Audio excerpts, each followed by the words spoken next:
ನಮಸ್ಕಾರ, ಆರ್ಗ್ಯಾನಿಕ್ ಕಿಚನ್ಗೆ ಸ್ವಾಗತ. ಇವತ್ತು ನಾನು ಮಾಡ್ತಾ ಇರುವಂಥ ರೆಸಿಪಿ ಕಡಲೆಬೇಳೆಯ ಚಟ್ನಿ ಪುಡಿ ಮಾಡ್ಕೊಳ್ತಾ ಇದ್ದೀನಿ. ಇದು ಇಡ್ಲಿ, ದೋಸೆ, ಚಪಾತಿ ಹಾಗೆಯೇ ಬಿಸಿ ಅನ್ನಕ್ಕೆ ತುಪ್ಪ ಹಾಕ್ಕೊಂಡು ತಿಂದರೆ ತುಂಬಾ ಚೆನ್ನಾಗಿರುತ್ತೆ. ಈ ರೀತಿಯ ತುಂಬ ತರಹದ ಚಟ್ನಿ ಪುಡಿಗಳನ್ನ ನಾನು ಈಗಾಗಲೇ ಹಿಂದಿನ ವೀಡಿಯೋಸಲ್ಲಿ ಶೇರ್ ಮಾಡಿದ್ದೀನಿ. ಬೇಕು ಅಂತ ಹೇಳಿದ್ರೆ ಒಂದು ಸಾರಿ ಚೆಕ್ ಮಾಡ್ಕೊಳ್ಳಿ. ಇವಾಗ ಕಡಲೆಬೇಳೆಯ ಚಟ್ನಿ ಪುಡಿಗೆ ತಗೊಳ್ತಾ ಇರುವಂಥ ಐಟಮ್ಸ್ ಬಂದು ಒಣ ಕೊಬ್ಬರಿ, ಬ್ಯಾಡಗಿ ಮೆಣಸಿನ್ಕಾಯಿ, ಖಾರದ ಮೆಣಸಿನ್ಕಾಯಿ, 1-2 ಸ್ಪೂನ್ ಆಗುವಷ್ಟು ಎಳ್ಳು, ಬೆಳ್ಳುಳ್ಳಿ, ಕರಿಬೇವಿನ ಸೊಪ್ಪು, ಉಪ್ಪು ಹಾಗೆಯೇ ಹೀಂಗನ್ನು ತಗೊಂಡಿದ್ದೀನಿ. ಮೊದಲಿಗೆ ಕಡಲೆಬೇಳೆಯನ್ನು ಇದರ ಬಣ್ಣ ಬದಲಾಗುವವರೆಗೂ ಹುರ್ಕೊಳ್ಬೇಕು. ಲೋ ಫ್ಲೇಮ್ನಲ್ಲಿ ಆದಷ್ಟು ನಿಧಾನಕ್ಕೆ ಹುರ್ಕೊಳ್ಬೇಕು. ಇದನ್ನು ಕಪ್ಪಗೆ ಮಾಡಿಕೊಂಡ್ರೆ ಮತ್ತೆ ಚಟ್ನಿ ಪುಡಿ ಕಹಿ ಕಹಿಯಾಗಿ ಬಂದ್ಬಿಡುತ್ತೆ. ಹಾಗಾಗಿ ನಿಧಾನಕ್ಕೆ ಹುರ್ಕೊಳ್ಬೇಕು. ಈ ರೀತಿಯಾಗಿ ಎಣ್ಣೆಯನ್ನು ಹಾಕೊಳ್ಳೋ ಅವಶ್ಯಕತೆ ಇಲ್ಲ. ಡ್ರೈ ಫ್ರೈನೇ ಮಾಡ್ಕೊಳ್ಳೋದ್ರಿಂದ ಇದನ್ನು ತುಂಬ ದಿನವೂ ಸಹ ಇಟ್ಕೊಂಡು ಯೂಸ್ ಮಾಡ್ಕೊಳ್ಬಹುದು. ಇದಾದಮೇಲೆ ನಾನಿಲ್ಲಿ ಒಂದು 7-8 ಬ್ಯಾಡಗಿ ಮೆಣಸಿನ್ಕಾಯಿ, ಒಂದು 10 ಖಾರದ ಒಣಮೆಣಸಿನ್ಕಾಯಿನ ಹಾಕ್ಕೊಳ್ತಾ ಇದ್ದೀನಿ. ಅನಂತರ ಕರಿಬೇವಿನ ಸೊಪ್ಪು ಹಾಕ್ಕೊಳ್ತಾ ಇದ್ದೀನಿ. ಒಂದೇ ಒಂದು ಅರ್ಧ ಸ್ಪೂನ್ ಆಗುವಷ್ಟು ಎಣ್ಣೆ ಹಾಕ್ಕೊಂಡು ಇದನ್ನು ಚೆನ್ನಾಗಿ ಹುರ್ಕೊಳ್ಬೇಕು. ಮೆಣಸಿನ್ಕಾಯಿ ಗರ್ಗರಿಯಾಗಿ ಆಗಬೇಕು. ಹೀಗೆ ಮುರಿತಾ ಇದ್ದರೆ ಪುಡಿ ಪುಡಿ ಆಗಬೇಕು. ಅವಾಗವರೆಗೂ ಇದನ್ನು ಹುರ್ಕೊಳ್ಬೇಕು. ಕರಿಬೇವಿನ ಸೊಪ್ಪು ಅಷ್ಟೇ ಸ್ವಲ್ಪ ಎಣ್ಣೆ ಹಾಕ್ಕೊಳ್ಳೋದ್ರಿಂದ ಬಣ್ಣ ಚೆನ್ನಾಗಿ ಬರುತ್ತೆ ಅಂಥೇಳಿ ಈ ಮೆಣಸಿನ್ಕಾಯಿ ಜೊತೆಗೆ ಮಾತ್ರ ಎಣ್ಣೆ ಹಾಕ್ಕೊಂಡು ಹುರ್ಕೊಳ್ತಾ ಇರುವಂಥದ್ದು. ಇದಾದಮೇಲೆ ಒಂದು ಅರ್ಧ ಭಾಗ ಒಣ ಕೊಬ್ಬರಿನ ಹಾಕ್ಕೊಳ್ತಾ ಇದ್ದೀನಿ. ಹಾಗೆಯೇ ಒಂದು 10-12 ಎಸಲಾಗುವಷ್ಟು ಬೆಳ್ಳುಳ್ಳಿ ಹಾಕ್ಕೊಳ್ತಾ ಇದ್ದೀನಿ.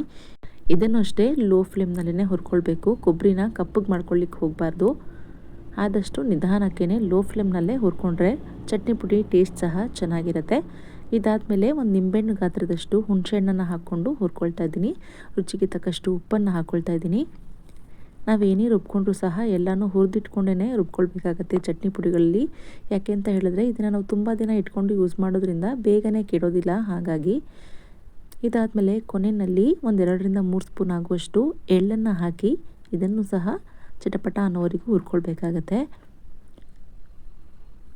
ಆದರೆ ಎಳ್ಳನ್ನು ಸಪ್ರೇಟಾಗಿ ಕೊನೆಯಲ್ಲಿ ಹುರ್ಕೊಂಡ್ರೆ ಒಳ್ಳೆಯದು. ನಾನು ಮಿಸ್ ಆಗಿ ಇದ್ರ ಜೊತೆನೇ ಹಾಕಿದೆ. ಬಟ್ ಕೊನೆಯಲ್ಲೇ ರುಬ್ಕೊಳ್ಬೇಕು ಎಳ್ಳನ್ನು.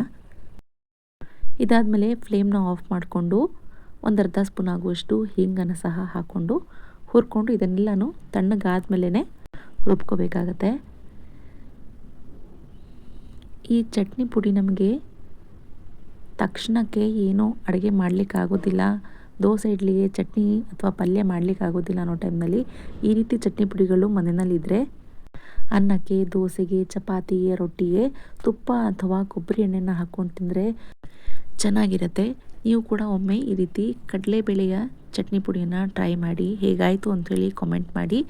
ಹುರಿದಿಟ್ಕೊಂಡಿರುವಂತಹ ಒಂದೊಂದೇ ಪದಾರ್ಥಗಳನ್ನ ರುಬ್ಕೊಂಡು ಬರಬೇಕು. ನಾನು ಮೊದಲಿಗೆ ಇಲ್ಲಿ ಕಡಲೆಬೇಳೆ ಹಾಗೆಯೇ ಬ್ಯಾಡಗಿ ಮೆಣಸಿನ್ಕಾಯಿನ ಮೊದಲಿಗೆ ರುಬ್ಕೊಂಡಿದ್ದೀನಿ, ಒಂದು ಅರ್ಧ ಭಾಗ ಆಗುವಷ್ಟು. ಅದಾದಮೇಲೆ ಕೊಬ್ಬರಿ, ಬೆಳ್ಳುಳ್ಳಿ ಹಾಗೆಯೇ ಹುಣಸೆಹಣ್ಣು, ಉಪ್ಪನ್ನು ಹಾಕಿ ರುಬ್ಕೊಳ್ತಾ ಇದ್ದೀನಿ. ಇದು ಪೂರ್ತಿ ನುಣ್ಣಗಾಗುವವರೆಗೂ ರುಬ್ಕೊಳ್ಬೇಕು. ಇದಾದಮೇಲೆ ಕೊನೆಯಲ್ಲಿ ನಾನು 1-2-3 ಸ್ಪೂನ್ ಆಗುವಷ್ಟು ಎಳ್ಳನ್ನು ಕೊನೆಯಲ್ಲೇ ಹಾಕ್ಕೊಂಡು ರುಬ್ಕೊಳ್ಬೇಕು. ಎಳ್ಳು ಒಂದರಲ್ಲಿ 1-2-3 ಭಾಗ ಆದರೆ ಸಾಕು. ಅದು ಬಾಯಿಗೆ ಸಿಗ್ತಾ ಇರಬೇಕು ಎಳ್ಳು. ಆವಾಗಲೇ ಚಟ್ನಿ ಪುಡಿನಲ್ಲಿ ಟೇಸ್ಟ್ ಜಾಸ್ತಿ ಆಗುವಂಥದ್ದು. ನೋಡಿ, ಎಳ್ಳು ಅಲ್ಲಲ್ಲಿ ಕಾಣ್ತಾ ಇರಬೇಕು, ಅಷ್ಟು ರುಬ್ಕೊಂಡ್ರೆ ಸಾಕಾಗತ್ತೆ. ಇವಾಗ ಕಡಲೆಬೇಳೆಯ ಚಟ್ನಿ ಪುಡಿ ರೆಡಿಯಾಗಿದೆ.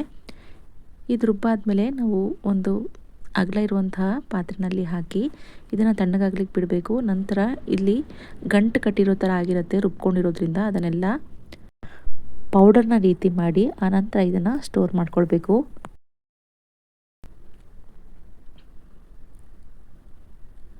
ನೋಡಿ, ರೀತಿ ಗಂಟು ಥರ ಆಗಿರುತ್ತೆ.